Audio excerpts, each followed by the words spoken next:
نحمد ونصلي علی رسولہ الکریم اما بعد فاعوذ باللہ من الشیطان الرجیم بسم اللہ الرحمن الرحیم رب اشرح لی صدری ویسر لی امری واحلل عقدۃ من لسانی یفقہوا قولی۔ السلام علیکم ورحمۃ اللہ وبرکاتہ۔ کتاب دوائے شافی، پیج نمبر 120 پہ ہم۔ نبی کریم صلی اللہ علیہ وسلم کے زمانے میں زلزلہ آیا تو آپ نے زمین پر اپنا ہاتھ رکھا اور فرمایا، رک جا، ابھی تیرے لیے اس کا وقت نہیں آیا۔ اس کے بعد صحابہ کی طرف متوجہ ہوئے اور فرمایا، تمہارا رب تمہیں گناہوں سے تائب ہونے کا حکم دیتا ہے، توبہ کرو۔ یعنی ایسے حادثات اور واقعات ہم سے توبہ کا تقاضا کرتے ہیں۔ عہد فاروقی میں ایک مرتبہ زلزلہ آیا تو حضرت عمر فاروق اللہ تعالیٰ لوگوں سے مخاطب ہوئے کہ یہ زلزلہ تمہارے کسی غلطی اور گناہوں کی وجہ سے ہے۔ قسم ہے اس ذات کی جس کے قبضے میں میری جان ہے کہ دوبارہ اگر یہ زلزلہ آیا تو میں تم میں ہرگز نہیں رہوں گا، یعنی یہاں مدینہ سے چلا جاؤں گا۔ حضرت کعب رضی اللہ تعالیٰ فرماتے ہیں کہ زمین پر جب گناہ ہونے لگتے ہیں تو زمین خوف الہی کے مارے لرزنے لگتی ہے اور زلزلہ آ جاتا ہے۔ اس طرح زمین پر بسنے والوں کو تنبیہ کی جاتی ہے، وارننگ دی جاتی ہے کہ باز آ جاؤ۔ حضرت عمر بن عبدالعزیز کے عہد میں زلزلہ آیا تو انہوں نے ایک فرمان جاری کر دیا جس میں حمد و صلوات کے بعد لکھا تھا کہ یہ ایک عذاب ہے، اللہ تعالیٰ اس کے ذریعے اپنے بندوں کو عطا فرماتا ہے، یعنی سزا۔ میں نے تمام شہروں اور آبادیوں میں اعلان کر دیا کہ فلاں فلاں مہینے میں فلاں فلاں دن تم شہروں اور آبادیوں سے باہر نکلو اور جس کے پاس کچھ ہے وہ صدقہ خیرات نکالے، کیونکہ اللہ تعالیٰ کا ارشاد ہے، قد افلح من تزکا وذکر اسم ربہ فصلی۔ تحقیق جو پاک صاف رہا اور اپنے پروردگار کا نام لیتا رہا، نماز پڑھتا رہا، وہ اپنی مراد کو پہنچ گیا۔ اور یہ دعا پڑھا کرو جو حضرت آدم علیہ السلام پڑھا کرتے تھے، ربنا ظلمنا انفسنا وان لم تغفر لنا وترحمنا لنکونن من الخاسرین۔ اے ہمارے پروردگار، ہم نے اپنی جانوں پر ظلم کیا ہے، اور اگر تو ہمیں معاف نہیں کرے گا اور ہم پر رحم نہیں کرے گا تو ہم یقیناً نامرادوں میں سے ہوں گے۔ یعنی کہ توبہ کرو، اللہ تعالیٰ کے سامنے اپنے گناہوں کا اعتراف کر کے اللہ تعالیٰ سے معافی مانگو۔ اور جو حضرت نوح علیہ السلام پڑھا کرتے تھے وہ دعا، وَإِلَّا تَغْفِرْ لِي وَتَرْحَمْنِي أَكُن مِّنَ الْخَاسِرِينَ، اگر تو میرا قصور معاف نہیں کرے گا اور مجھ پر رحم نہیں کرے گا تو میں خسارہ پانے والوں میں سے ہو جاؤں گا۔ اور اسی طرح دعائے یونس، لا الہ الا انت سبحانک انی کنت من الظالمین، اے اللہ تیرے سوا کوئی معبود نہیں، تو پاک ذات ہے اور میں ہی ظلم کرنے والوں میں سے ہو گیا ہوں۔ تو اس سے یہ معلوم ہوتا ہے کہ لائف میں کوئی بھی ایسا انسیڈنٹ یا ایکسیڈنٹ دیکھیں ہم، یا ہماری اپنی ذاتی زندگی میں بھی کوئی اس طرح کی تکلیف پریشانی مصائب آ رہے ہوں تو ہمیں فوراً توبہ کرنی چاہیے، فوراً اپنے گناہوں کی طرف نظر ڈالنی چاہیے، فوراً اپنی لائف سٹائل کو دیکھنا چاہیے کہ میں کیا کر رہا ہوں، اور پھر اعتراف گناہ کرنا چاہیے اللہ تعالیٰ سے کہ اللہ تعالیٰ اگر آپ نے معاف نہیں کیا تو ہم خسارہ پانے والوں میں سے ہو جائیں گے۔ مسند احمد میں ہے کہ ابن عمر کی روایت، آپ صلی اللہ علیہ وسلم فرمایا کرتے تھے، جب لوگ دینار و درہم میں بخل سے کام لینے لگے اور بیع عینہ کے طریقوں پہ لین دین کرنے لگے۔ بیع عینہ جو ہے وہ ایک طرح کی تجارت ہوتی ہے کہ جس میں ایک مقررہ قیمت پہ ایک ٹائم پیریڈ کے لیے کسی کو اس وعدے پہ چیز بیچی جاتی ہے کہ وہ اس ٹائم پیریڈ پہ ہونے پر آپ کو کم قیمت پہ واپس دے گا۔ یعنی جیسے میں نے 1 سال کے لیے تم کو یہ بیچ رہا ہوں 5,000 کا، اور جب 1 سال بعد میں تم سے 3,000 کا واپس خرید لوں گا، تو ظاہر ہے یہ ایک قسم کا سود ہوتا ہے گا، انٹرسٹ ہوتا ہے گا۔ اور یہ یہود عموماً اس قسم کا کاروبار کرتے تھے، اور ان کا مقصد کیا ہوتا تھا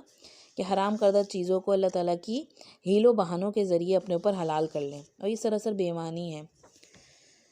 تو جب یہ لوگ بیع عینہ کے طریقوں پہ لین دین کرنے لگیں گے اور بیلوں کی دموں کے پیچھے ہی رہیں گے، بیلوں کی دموں کے پیچھے لگے رہنا اور جہاد ترک کر دیں گے، اس کا مطلب ہے گا کہ صرف کھیتی پر تکیہ کر لیں گے یا سستی کاہلی اختیار کر لیں گے، بس اپنی جاب، اپنا business is just my concerned, Allah کے دین کے لیے کوئی بھی کوشش نہیں کریں گے، کوئی جہاد نہیں کریں گے، تو اللہ تعالیٰ ان پر بلا اتارے گا، اور جب تک وہ دین کی طرف رجوع نہیں کریں گے یہ بلا ان سے دور نہیں کی جائے گی۔ تو کیا چیز پتہ چلی؟ 2 چیزوں کا خاص طور پر ذکر کیا گیا، ایک تجارت کا اور ایک کھیتی باڑی کا، فارمنگ کا، اور دونوں چیزیں کیا آئیں گی؟ دنیا کی ضروریات کو پورا کرنے کے لیے۔ تو انسان اس طرح سے مزید مال کمانے میں لگا رہے کہ نہ دین سیکھے، نہ سمجھے، نہ دین کے تقاضوں کو پورا کرے، اور جب شعور نہیں ہوگا تو ایسی بات اللہ کے راستے میں جہاد نہیں کریں گے۔ اور جہاد کا مطلب کیا ہوتا ہے گا؟ اسٹرگل ود میکسیمم کیپیسٹی، انتہا درجے کی کوشش کرنا۔ دیکھیں، ہمارا دین صرف ہماری ذات تک رکھ کر انجوائے کرنے کا نام نہیں ہے کہ میں نے کلمہ پڑھ لیا میری جنت پکی، میں نماز پڑھتی ہوں اور قرآن سے جڑ گئی ہوں اور میرے سارے کام درست ہیں۔ دین is not only personal metre,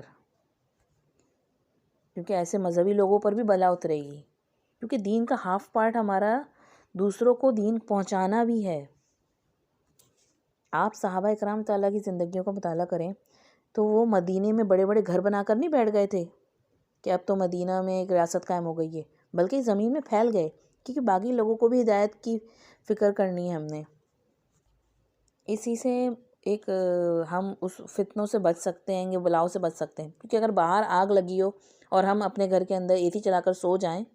تو آگ جو ہے باہر کی ہمارے گھر تک بھی پہنچ سکتی ہے۔ تو خسارے سے کب بچ سکتے ہیں گے؟ ایمان لا کر عمل صالح بھی کریں گے، اور وتواصوا بالحق وتواصوا بالصبر، اس کے بغیر ہم خسارے سے نہیں بچ سکتے۔ اور تلقین وہ کرتا ہے جو خود حق پر چلے۔ تو جب دوسروں کو ترجیح دیں گے، ان کو فائدہ پہنچائیں گے، تو اس کے لیے کیا ہوگا؟ مشقت اٹھانی پڑے گی، تو اسٹرگل کرنی پڑے گی، اور یہی جہاد ہے۔ اسی طرح بخت نصر کے عہد کے بعض پیغمبروں نے جب بخت نصر کا عذاب اور ظلم دیکھا تو فرمانے لگے کہ اے اللہ، یہ ہمارے ہاتھوں کی کمائی ہے، تو نے ایسے شخص کو ہم پر مسلط کر دیا ہے جو تجھے پہچانتا نہیں اور ہم پر رحم نہیں کرتا۔ یعنی ایک ظالم بادشاہ یا غیر مسلم جس نے ہم پر حملہ کر کے ہمیں دبا دیا ہے گا، تو وہ کیا ہے؟ وہ دراصل اپنے گناہوں کی وجہ سے ہم نے اس کو دعوت دی ہے۔ بخت نصر نے ایک مرتبہ حضرت دانیال علیہ السلام نبی جو تھے ان سے پوچھا کہ وہ کون سی چیز ہے جس نے مجھے تمہاری قوم پر مسلط کر دیا ہے؟ تو انہوں نے کیا جواب دیا؟ تیرے بڑے بڑے گناہوں نے اور میری قوم کے ظلم نے جو خود انہوں نے اپنی جانوں پر کیا ہے۔ اس سے کیا ہوگا؟ ریئلائز دیئر مسٹیکس، اپنی قوم کی غلطیوں کی وجہ سے جو قوم ظلم کر رہی تھی اس کی وجہ سے تم ہم پہ ہوئے ہو، اور تمہارے اپنے بڑے بڑے گناہ جو ہیں اللہ تعالیٰ نے اس میں اضافہ کرنے کے لیے، اس کو ایکسپینڈ کرنے کے لیے تمہیں ہم پر حاوی کر دیا ہے۔ تو ہم اپنے گناہوں کو دیکھنے کو تیار نہیں ہوتے اور جسٹ بلیم کرتے رہتے، میرے ساتھ کیوں، وائی می۔ اپنی لائف میں جو کچھ بھی ہو رہا ہے اس سے پہلے دیکھیں کہ ہم خود کیا کچھ کر رہے ہیں۔ حضرت حذیفہ رضی اللہ عنہ کی روایت ہے کہ نبی کریم صلی اللہ علیہ وسلم نے فرمایا، جب اللہ تعالیٰ بندوں پر عذاب بھیجنا چاہتا ہے تو بچوں کو موت دے دیتا ہے اور عورتیں بانجھ ہو جاتی ہیں، اس وقت ان پر عذاب اترتا ہے۔ یعنی نسل کشی کی طرح سمجھ لیں آپ، جینوسائڈ، اور ان میں ایک شخص بھی رحم کے قابل نہیں ہوتا۔ یعنی وہ ایسی چیزوں میں انوالو ہوتے ہیں گے کہ پھر وہ رحم کے قابل نہیں رہتے۔ مالک ابن دینار کے بقول حکمت کی کتابوں میں اللہ تعالیٰ فرماتا ہے کہ میں بادشاہوں کا بادشاہ ہوں، بادشاہوں کے دل میرے ہاتھ میں ہیں، جو لوگ میری اطاعت کریں گے ان پر بادشاہوں سے رحم کراؤں گا۔ کس کے کنٹرول میں؟ اللہ کے کنٹرول میں بادشاہوں کے دل۔ اور جو میری نافرمانی کریں گے ان پر انہی سے عذاب کراؤں گا۔ پس تم بادشاہوں کو گالیاں نہ دیا کرو بلکہ اللہ کی جناب میں توبہ کرو تاکہ بادشاہ تم کو پر مہربان کر دوں۔ تو اپنے گناہوں کی معافی مانگنی ہے۔ ہر وقت رونا روتے رہنا، یہ ہم پہ مسلط ہو گیا ہے گا، اس سے کوئی فائدہ نہیں ہوا، ان کو بھی چیک کر لیا دیکھ کر، ووٹ دے کر، اپنے گریبان میں نہیں جھانکتے ہم۔ مراسیل الحسن میں ہے، اللہ تعالیٰ جب کسی قوم کے ساتھ بھلائی چاہتا ہے تو اس کے اختیارات ان کے سمجھداروں کے ہاتھ میں دے دیتا ہے، اور مال سخاوت کرنے والوں کو دے دیتا ہے جو لوگوں میں چیریٹی کرتے ہیں، اور جب کسی قوم کے لیے برائی چاہتا ہے تو شریروں یعنی ایول لوگوں کو اور احمقوں کو ان کا سردار بنا دیتا ہے گا۔ یعنی اس اسٹوپڈ لوگ جو ہوتے ہیں وہ ان کے ہیڈ، ان کے چیف ماسٹر بن جاتے ہیں، اور مال بخیلوں کو دے دیتا ہے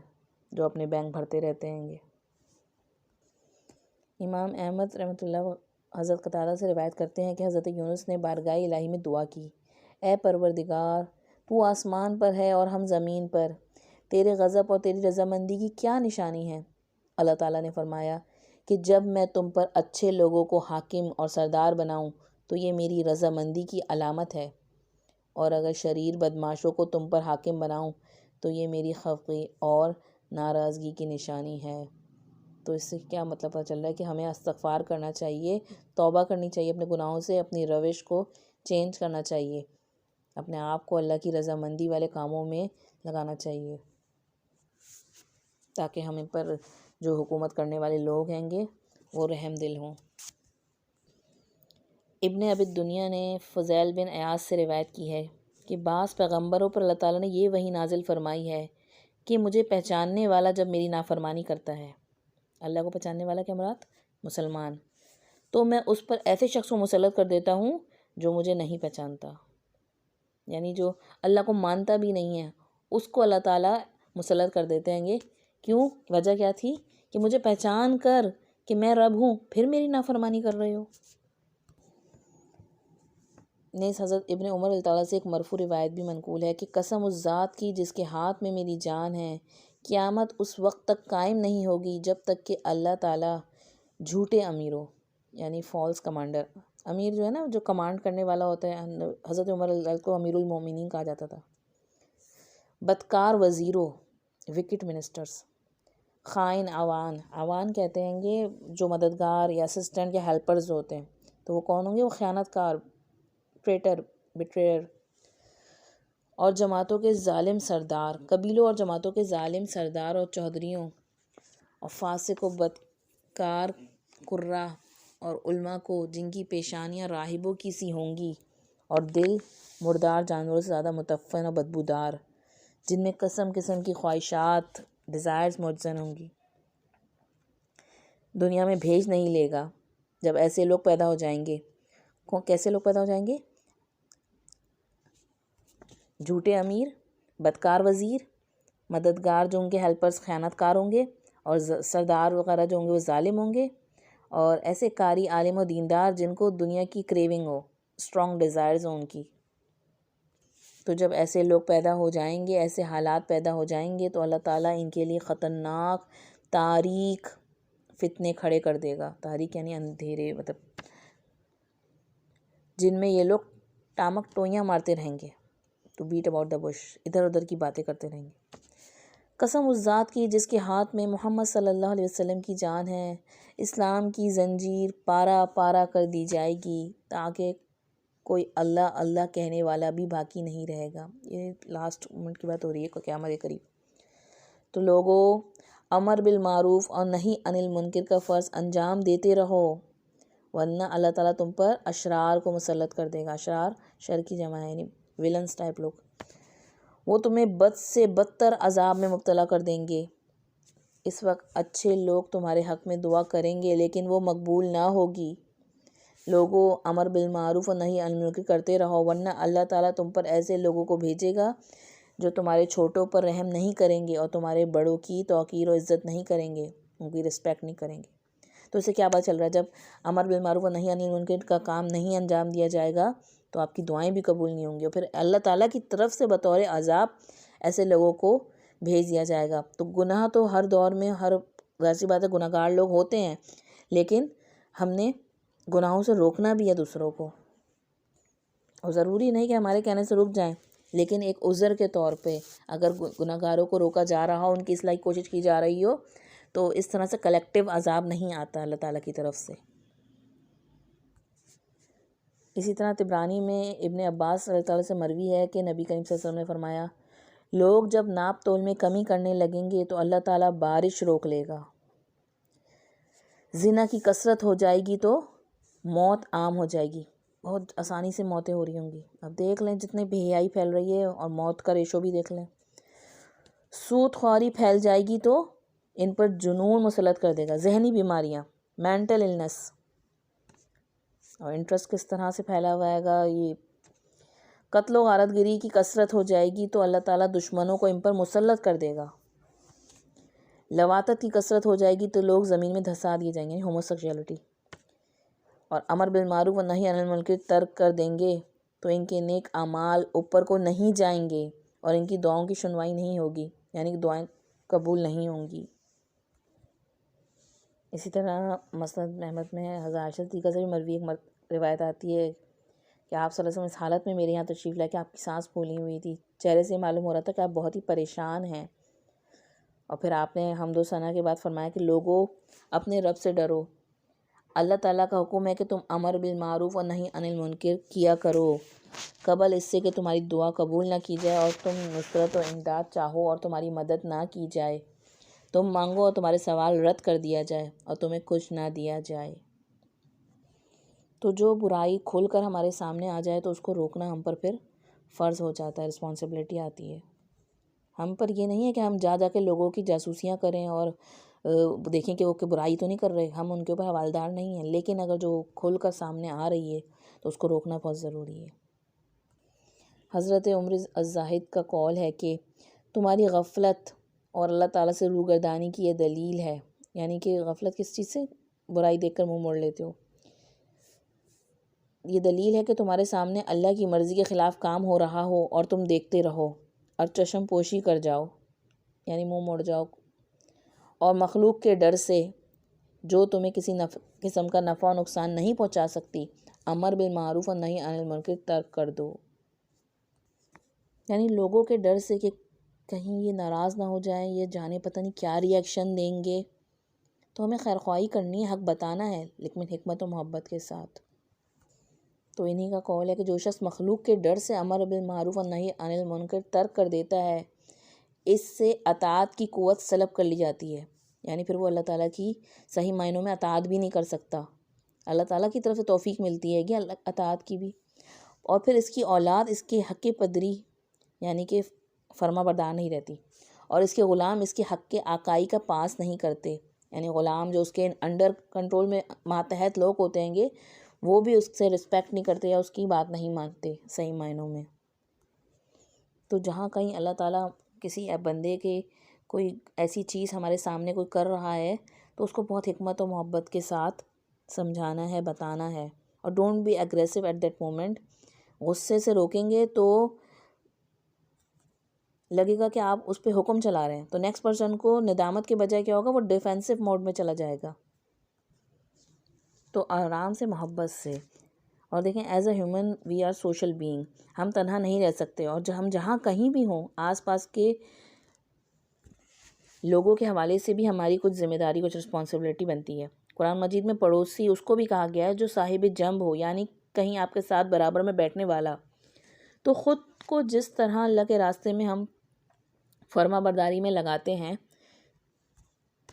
تو وہیں اگر کہیں قریب میں رب کی نافرمانی نظر آئے تو اس کے حوالے سے امر بالمعروف و نہی عن المنکر کے تحت بھی کچھ کرنا ہے۔ فار ایگزامپل آپ بس میں ٹریول کر رہی ہیں اور وہاں ڈرائیور نے سانگس پلے کر دیے، تو آپ نے گونگے شیطان کی طرح نہیں بن جانا کہ مجھے کیا، میں نے تو آگے اسٹاپ پر اتر جانا ہے، بلکہ اس وقت چند جملے ضرور بولیں، بھائی کہیں یہ ہمارا آخری سفر نہ ہو جو اللہ کی نافرمانی میں نہ گزرے۔ آپ دیکھیں گے کہ کوئی دوسرا بھی آپ کے ساتھ بول پڑے گا، تو حق بات کہنے سے نہ شرمائیں کہ لوگ کیا سوچیں گے، بلکہ ہمدردی سے بولیں، اور بلکہ پہلے رب سے دعا کر لیں کہ میری بات ان کو سمجھ میں آ جائے یا رب، پھر کچھ کہیں، اور اگر کوئی فوراً آپ کی بات نہ سنیں تو غصہ نہ ہوں اور زبردستی نہ کریں،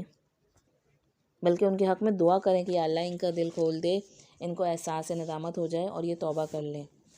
تو ہمیں خود بھی دین پہ استقامت سے قائم رہنا ہے گا، اور اپنے آس پاس والوں کو بھی اس دین کی طرف جوڑ کے رکھنا ہے گا، اللہ کی نافرمانیوں سے روکنا ہے گا، کیونکہ ہم سب کی سمجھے ایک طرح سے چین کی طرح ہم سب ایک دوسرے سے جڑے ہوئے ہیں، ایک امت کے طور پہ بھی جڑے ہوئے ہیں، اور ہمیں تو امت سے بڑھ کر آگے دین کا پیغام جو ہے، اللہ کا پیغام جو ہے وہ اور لوگوں تک بھی پہنچانا ہے۔ کیا یہ کہ ہم اپنے آس پاس امتیوں کو ہی، دین والوں کو، مسلمانوں کو ہی دیکھ رہے ہیں کہ وہ ایسی نافرمانیوں میں اور ایسی چیزوں کی طرف جا رہے ہیں جو کہ آگ کو چھونے کے مترادف ہے؟ تو ان کے لیے خیرخواہی کے جذبے کے تحت کچھ اسٹیپس لینے آئیں گے، اور ان کے لیے دعا بھی کرنی ہے اور اپنے لیے بھی دعا کرنی ہے۔ اللہ تعالیٰ ہم سب کو گناہوں سے اور نافرمانیوں سے محفوظ رکھے اور ہم سب کو اپنی رضا کے کاموں میں لگا لے، آمین۔ السلام علیکم ورحمۃ اللہ۔